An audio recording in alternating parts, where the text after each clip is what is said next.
कोकण मराठी साहित्य परिषद जिल्हा रत्नागिरीतर्फे मालगुंड नगरीत 6 आणि 7 एप्रिल रोजी तिसरं साहित्य संमेलन होणार असल्याची माहिती केंद्रीय अध्यक्षा नमिता कीर यांनी आयोजित केलेल्या पत्रकार परिषदेमध्ये दिली।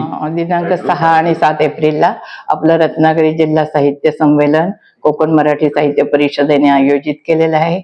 बऱ्याच वर्षांनी हे जिल्हा साहित्य संमेलन होत आहे, पण जो काय आम्ही 2 दिवसाचा जो कार्यक्रम घेतलेला आहे तो खूप भरीव असा साहित्यिक कार्यक्रम आहे। त्यामध्ये 3 परिसंवाद आहेत। एक आहे तो म्हणजे वाचनावर आहे आणि त्याला हेडिंग जे दिलेलं आहे ते खूप छान आहे, पुस्तकं सांगतात काही असं।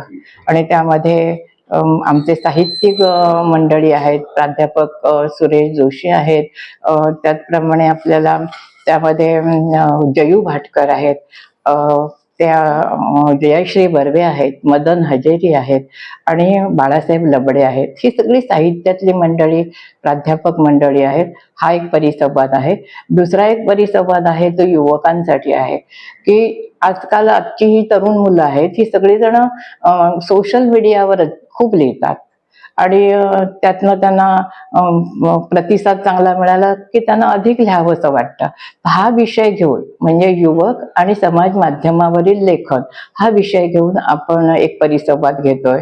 त्यामध्ये सगळे आपला 5 ते 6 असे युवक आहेत ते त्यामध्ये सहभागी होत आहेत। तिसरा एक परिसंवाद आहे तो म्हणजे बदलते कोकण। कोकण बदलत आहे आणि ह्या बदलाची दिशा नेमकी काय आहे हे जाणून घेण्यासाठी आपण हा परिसंवाद घेतलाय। त्यामध्ये शैक्षणिक विषय आहे, त्यामध्ये पर्यटन आहे, उद्योग आहे, त्याचप्रमाणे पत्रकारिता आहे, सांस्कृतिक आहे। तर ह्या विषयावर आपण जाणकारांना बोलतं करणार आहोत। कवी संमेलन आहे आणि त्याहीपेक्षा एक चांगला कार्यक्रम आहे म्हणजे आपण नेहमी म्हणतो की मराठी भाषा ही लहानपणापासून मातृभाषा म्हणून मुलांच्या मनात रुजली पाहिजे। मग त्यासाठी जे आपल्या प्राथमिक शाळांमधनं ही मराठी भाषा आपण शिकवतो आणि मुलं ती किती आत्मसात करतात ह्याचा एक दाखवण्याचा प्रयत्न आपण बाल साहित्याच्या प्रांगणात ह्या विषयाला धरून घेतलेला आहे, ज्यामध्ये लहान मुलं मोठ्या कवींच्या कविता म्हणून दाखवणार आहेत, कथाकथन करणार आहेत, नाट्यछटा सादर करणार आहेत, अभंग आहे, दंतकाव्य आहे, पोवाडा आहे। तर हे सगळं सादरीकरण ते करणार आहेत आणि त्याचा विशेष भाग म्हणजे हातात कागद न घेता ही मंडळी, ही लहान मुलं माझी हे कार्यक्रम सादर करणार आहेत। आपल्याकडे या कार्यक्रमाला कवी अशोक नायगावकर येत आहेत, कवी अरुण म्हात्रे येत आहेत, स्वतः अनुपमा उजगरे ज्या कार्यक्रमाच्या अध्यक्ष आहेत त्या कवयित्री आहेत। तर त्यांचा आपण एक त्यांच्या कवितांचा लाभ आपण आपल्या रसिकांना करून देणार आहोत। माझ्या जिल्ह्यातली लिहिणारे जी कवी मंडळी आहेत त्यांच्यासाठी कवितेचं व्यासपीठ आहे। तर असा एक सुंदर भरगच्च कार्यक्रम आपण 2 दिवसामध्ये या संमेलनात घेऊन आलोय। एकूणच काही नवीन साहित्यकार तुम्ही काय संदेश द्याल? कशी असतात अशी जी संमेलनं असतात ना, ही संमेलनं मराठी भाषा किंवा मराठी साहित्य हे लोकांच्या मनात रुजवण्याचं काम करत असतात। ही संमेलनं खूप आवश्यक असतात की त्याच्यासाठी येणारे रसिक असतात, वाचक असतात किंवा प्रेक्षक असतात, या सगळ्यांच्या कानावर 2 दिवस साहित्याच्या संदर्भातल्या सगळ्या गोष्टी कानावर येत असतात। लिहायची प्रेरणा मिळते, त्यातनं चांगली वाचायची प्रेरणा मिळते, चांगलं विचार करायची प्रेरणा अशा संमेलनातून मिळते। त्यामुळे अशी जी संमेलनं कोमसापदे दर 2 वर्षांनी करत असते प्रत्येक जिल्ह्यात, तर त्याचा एक खूप चांगला परिणाम आमच्या या कोमसापद चळवळीवर झालेला आम्हाला दिसतो। आज जसं जगण्यासाठी आपण इतर गोष्टींचं आपल्याला अवधान असतं, तसंच वाचन आणि लेखन हा एक परिपाठ आहे जगण्याचा, अशी एक भावना, अशी एक जागरूकता लोकांमध्ये या चळवळीतून आलेली आहे। या प्रसंगी विश्वस्त रमेश कीर, आनंद शेलार, डॉक्टर अनुपमा उजगरे आदी उपस्थित होते। कवी केशवसूत स्मारक मालगुंडचे अध्यक्ष गजानन पाटील यांनी हे तिसरं साहित्य संमेलन कशा प्रकारे भरवलं जाईल याविषयीची माहिती देऊन मोठ्या संख्येनं नागरिकांनी उपस्थित राहावं असं आवाहन केलं। नमस्कार। कोकण मराठी साहित्य परिषदेतर्फे रत्नागिरी जिल्ह्याचं तिसरं मराठी साहित्य संमेलन हे कविवर्य केशवसूत यांचं जे स्मारक आहे मालगुंड या ठिकाणी या येत्या 6 आणि 7 एप्रिलला आयोजित केलेलं आहे. आणि या 2 दिवसात साहित्यप्रेमींना अतिशय उत्कृष्ट अशी पर्वणी त्या ठिकाणी आपण उपलब्ध करून दिलेली आहे. आणि म्हणून असा हा एक सुंदर आगळा वेगळा असा साहित्य संमेलनाचा जो कार्यक्रम होणार आहे, त्याच्यामध्ये 6 आणि 7 दोन दिवस जे भरगच्च कार्यक्रम होणार आहेत, त्याच्यामध्ये 3 आम्ही परिसंवाद ठेवलेले आहेत.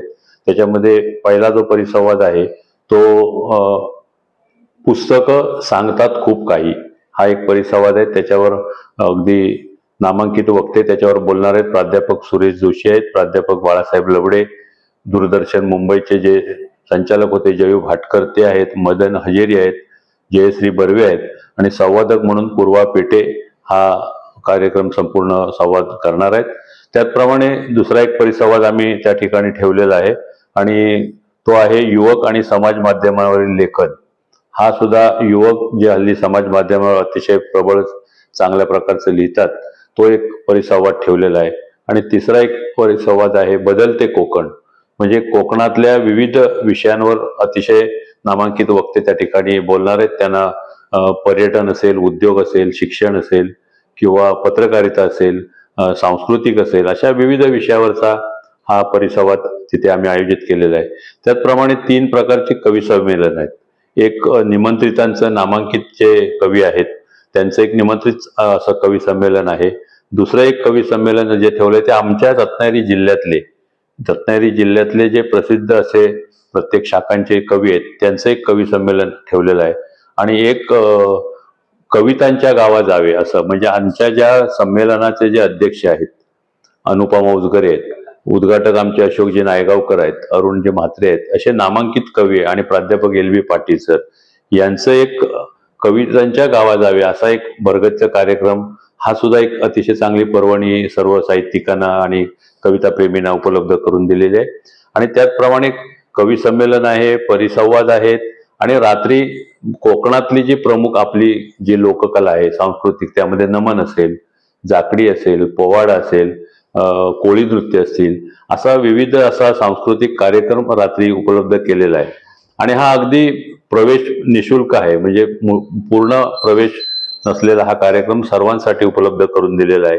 आणि म्हणून या कार्यक्रमाला आमचे रत्नागिरी जिल्ह्याचे जिल्हाधिकारी असतील, आमच्या जिल्हा परिषदेचे CO साहेब असतील कीर्तिकरण पुजारा, आमच्या जिल्ह्याचे पोलीस अधीक्षक आदरणीय कुलकर्णी साहेब असतील, हे सुद्धा आवर्जून या संमेलनाला उद्घाटनाला सर्व मंडळी हजर असणार आहेत. आमच्या संमेलनाचे स्वागताध्यक्ष हे सन्माननीय रवींद्र उर्फ अण्णासाहेब सामंत हे स्वागताध्यक्ष आहेत. आणि कोकण मराठी साहित्य परिषदेचे अधिक नामांकित आमचे जे साहित्यिक आणि पदाधिकारी आहेत, आदरणीय पद्मश्री मधु मंगेश कर्णिकजी असतील, आमचे विश्वस्त रमेशजी कीर असतील, केंद्रीय अध्यक्ष आमच्या नमिता कीर, त्याचप्रमाणे आमचे कार्याध्यक्ष प्रदीप ढवळ आहेत, विश्वस्त अरुणजी नेरुरकर आहेत, त्याचप्रमाणे प्रकाश दळवी कोषाध्यक्ष आहेत, माधव अंकलगे आहेत कार्यवाह, अशी अनेक नामांकित मंडळी या संमेलनात येणार आहेत. आणि म्हणून मी आपल्यामार्फत आमच्या सर्व साहित्यप्रेमींना रत्नागिरी जिल्ह्यातल्यांना विनंती करतो की अनेक वर्षानंतर हे कोकण मराठी साहित्य परिषदेचं संमेलन मालगुंड येथे आमच्या कवी केशवसूत स्मारकमध्ये होतंय. सर्वांनी आवर्जून या अशी मी केशवसूत स्मारक समितीचा अध्यक्ष म्हणून आपल्याला विनंती करतो.